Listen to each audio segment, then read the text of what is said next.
If you've lurked around this part of the internet, you have most likely heard about Legacy Update, a project which aims to restore the Windows Update service for unsupported versions of Windows.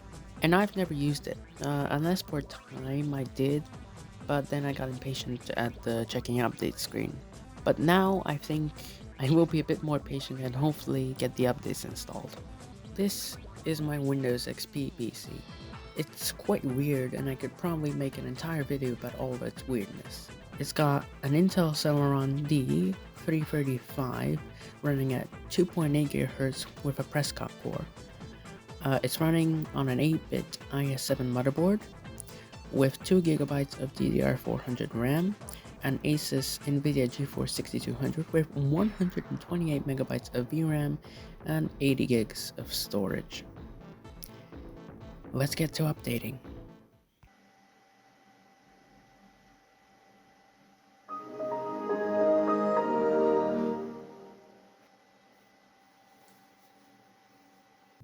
After I booted up, I immediately opened Internet Explorer and went on the Legacy Update website. It's made so that old browsers can easily open it without any issues. I installed the client program and then went onto the dreaded checking for the latest updates for your computer. It took a whole 20 minutes for it to check for updates, so if you want to use Legacy Update, keep that in mind. It said that first I needed to download 2 components before I can install the rest of the updates, and I did, and that went smoothly.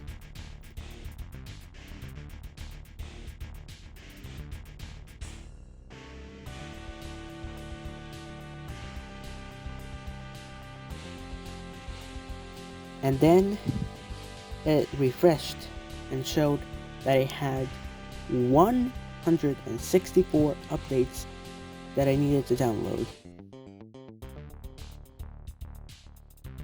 Then, after enabling the optional updates, it increased to 179. Apart from those 2 updates, it also showed 2 updates which needed to be installed separately. So I tried downloading one of them, but then it froze. So I tried canceling it, but that also froze. So I had to go into Task Manager and force close Internet Explorer myself. But then, when I returned, something terrible happened.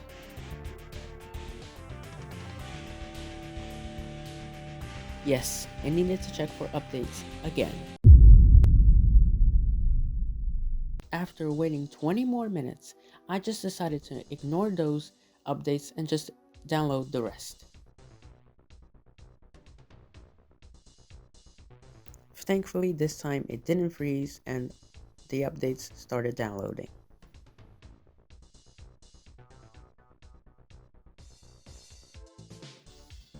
The downloading went very smoothly, and because many of the updates were so tiny, you couldn't even see them download because of how fast it was.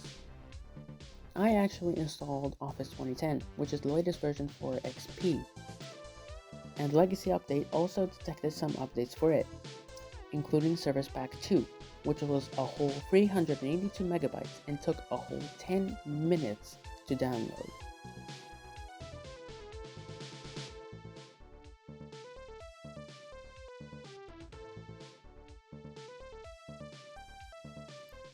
After a while, they started installing.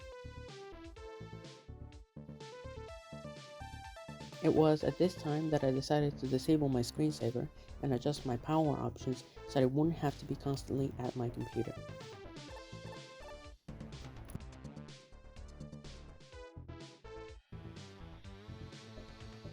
Soon after, I actually went to have lunch, but I would still occasionally check on the install.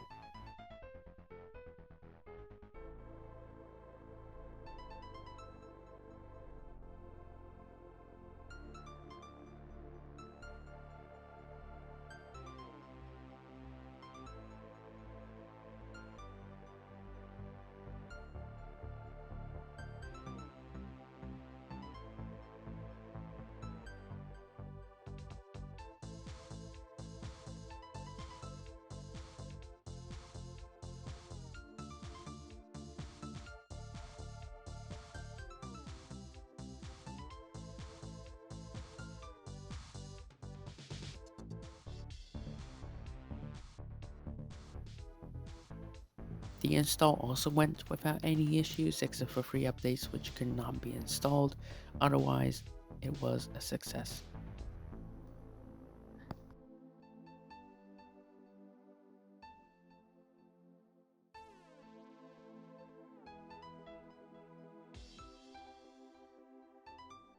Now whenever I boot up, I actually have to select my user, even though before it would just automatically log into my user account.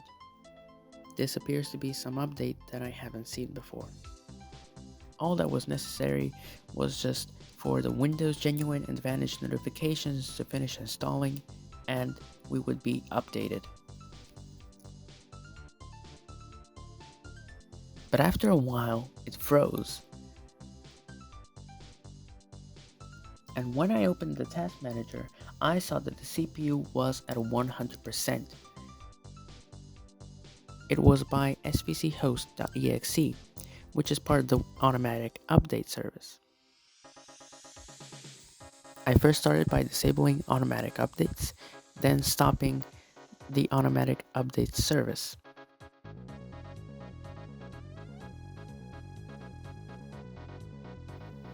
It couldn't be stopped, so I disabled the automatic startup at boot and then restarted the computer.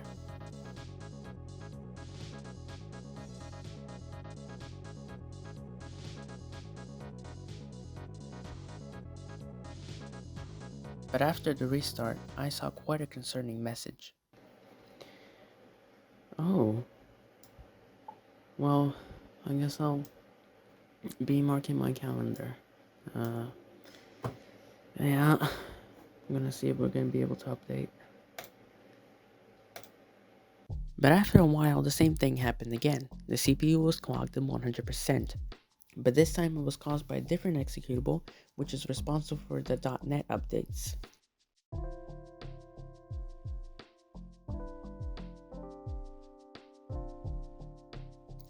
And finally, after a bit more waiting, Windows XP was finally fully updated.